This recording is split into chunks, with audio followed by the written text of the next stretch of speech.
तो चलिए 2019 कौन जीतेगा की शुरुआत आज की सबसे बड़ी सियासी खबर के साथ हम करेंगे। मोदी से दुश्मनी में मायावती वो सब कुछ भूल चुकी हैं जिसके जख्म उन्हें 23 साल पहले मिले थे। मायावती ने उस गेस्ट हाउस कांड का जिक्र आज पहली बार अपने मुंह से किया है, जिस गेस्ट हाउस कांड ने देश के सबसे बड़े प्रदेश की राजनीति को पूरी तरह से बदल कर रख दिया था। कहा जाता है कि गेस्ट हाउस कांड में मुलायम के समर्थकों ने मायावती के विधायकों और समर्थकों पर जानलेवा हमला किया था, जाति सूचक टिप्पणियां की गई थी। लेकिन अब मायावती वो सब कुछ भूल चुकी हैं। उन्हें याद है तो सिर्फ सत्ता में वापसी के तरीके, और उसके लिए वो अपने सियासी दुश्मन मुलायम सिंह के बेटे और समाजवादी पार्टी के प्रमुख अध्यक्ष अखिलेश यादव से दोस्ती को 2019 की राजनीति के तहत आगे बढ़ा रही हैं। ये रिपोर्ट देखिए।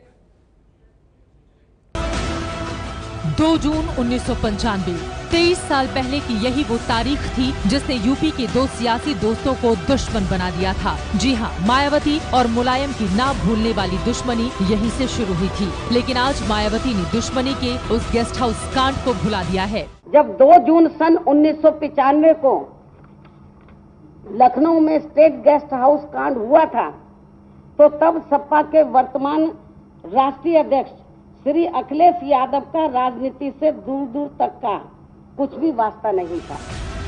जिस वक्त ये गेस्ट हाउस कांड हुआ था उस वक्त अखिलेश यादव सिर्फ 22 साल के थे। राजनीति से उनका कोई मतलब नहीं था। अखिलेश से दोस्ती के लिए मायावती यही बात आज दुनिया को बता रही हैं। 2 जून 1995 को लखनऊ के सरकारी गेस्ट हाउस में मुलायम सिंह के समर्थकों ने मायावती पर हमला कर दिया था। एक दिन पहले मायावती ने मुलायम सरकार से समर्थन वापस लिया था, जिसके गुस्से में ये कांड हुआ। अब मोदी नाम का नया दुश्मन इन लोगों के सामने खड़ा है, इसीलिए 2 दशक की दुश्मनी मायावती भूल गई हैं।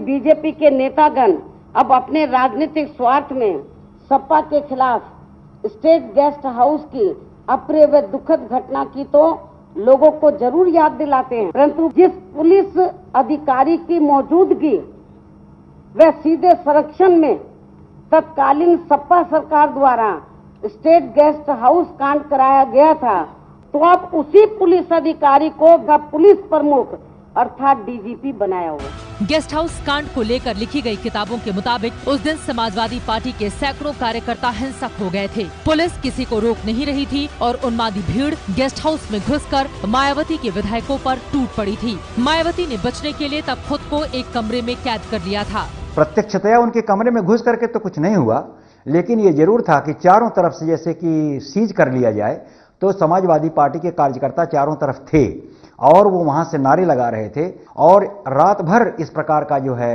बवाल चलता रहा। लेकिन अब बदली हुई परिस्थिति में मायावती के दुश्मन मुलायम या उनका परिवार नहीं रह गया है। आज मोदी मायावती के सबसे बड़े सियासी शत्रु हैं और उनसे बचने के लिए मायावती ने दुश्मन से हाथ मिला लिया है। फिलहाल 2019 तक दोनों का रिश्ता चलता रहेगा।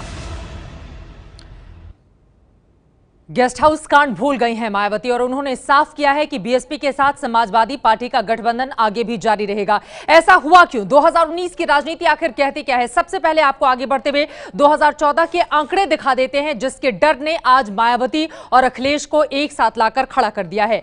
2014 का रिजल्ट देखिए। 2014 में एसपी और बीएसपी का गठबंधन नहीं हुआ था, तब एनडीए को 80 लोकसभा में से 73 सीट मिली थी। एसपी को 5 और कांग्रेस को 2 सीटें मिली थी। बीएसपी का खाता तक नहीं खुला था।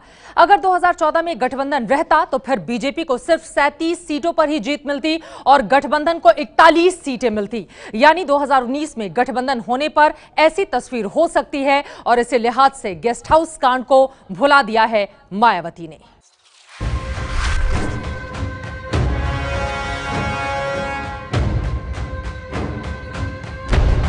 आ रहा हूं मैं। ये है एबीपी न्यूज, आपको रखे आगे।